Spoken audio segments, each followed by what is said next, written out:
Բացեք։ Բացեք։ Բաց արեք, հենց հիմա։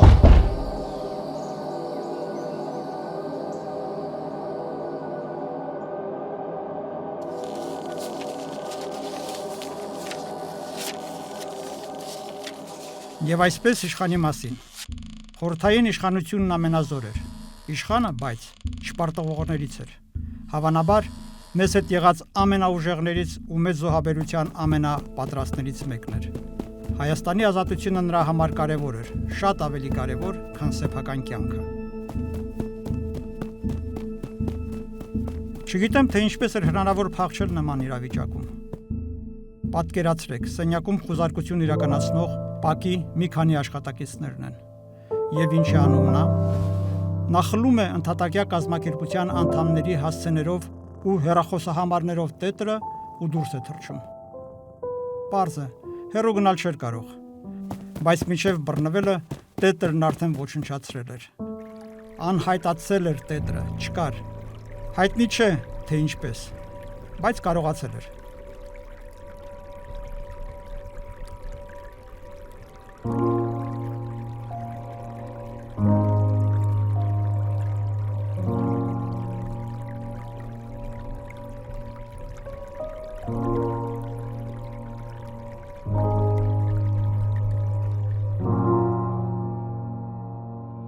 Դատարանի դահլիճում նա հրաժարվեց դեմքով կանգնել դեպի դատավորը։ Ես դատարանին չեմ հարգում, հայտարարեց նա ու շրջվեց դեպի դահլիճ, որտեղ մեր հարազատներն էին նստած։ Դատավորն ստիպված համաձայնվեց, որ նա ուսերով կանգնի դեպի դատավորն ու դահլիճը։ Նա նաև մեզանից միակն էր, որ օգտվեց վերջին խոսքի իրավունքից։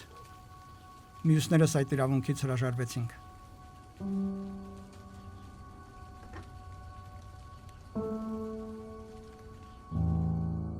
Եթե իմ լեզուն պետք է մեռնի վաղը, ես պատրաստ եմ մեռնել այսօր։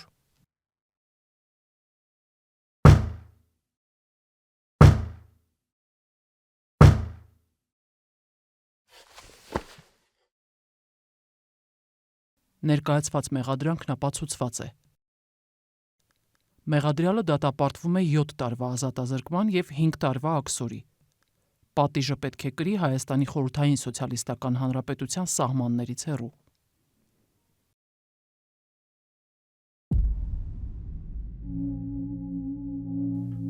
Այնուհետև հետապով նրան տեղափոխում են դեպի Պերմի մարզի կալանավայր, որը Երևանից 3000 կիլոմետր հեռու է դեպի հյուսիս։ Ռոստովի բանտից, որտեղից փախուստներ չէին էլ եղել, նա կարողանում է փախչել։ Թե ինչու գնաց նման քայլի, չգիտի ոչ ոք։ Խցակից ընկերները համոզում էին չանել նման բան, բացատրելով, որ անիմաստ է։ Բայց դա իշխանն էր, համառ, ինչպես միշտ։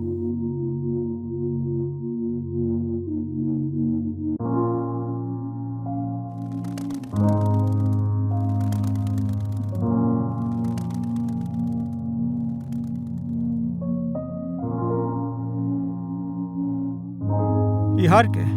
նրանք գտան նրան։ Գտան ու կտանքների ենթարկեցին։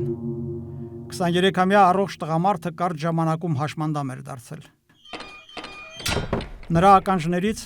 ժամանակ առ ժամանակ արնախառն թարախ էր հոսում։ Նորմալ շնչել չէր կարողանում։ Հոդերն ու ոսկորները ցավում էին։ Կոտրվել էին կողոսկրերը։ Փախուստի համար նրա պատժաչափ ավելացրեցին ևս 3 տարով։ Դարձավ 10 տարի, բայց նրա կամքը կոտրել չկարողացան։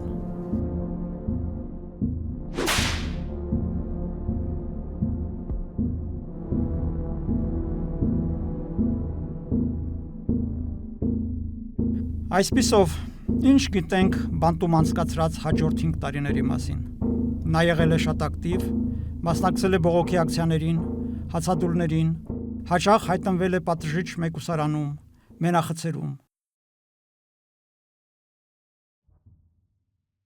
Պատժիչ մեկուսարանում էլ մահացել է, ընդամենը 28 տարեկան էր։ Պաշտոնական վարկածը ինքնասպանություն։ Հավատամ դրան։ Դժվար է, Ոչ ոք չգիտի, թե ինչ է կատարվել։ Անհավանական է, որ նման կամքի տեր մարդն ինքնասպան լիներ։ Ափսոս, շատ ցավալի է։ Նա չապրեց ու չտեսավ իր երկրի անկախությունը։ Իսկ երկիրը, որի ազատության համար նա պայքարում էր, չպետք է մոռանա նրան։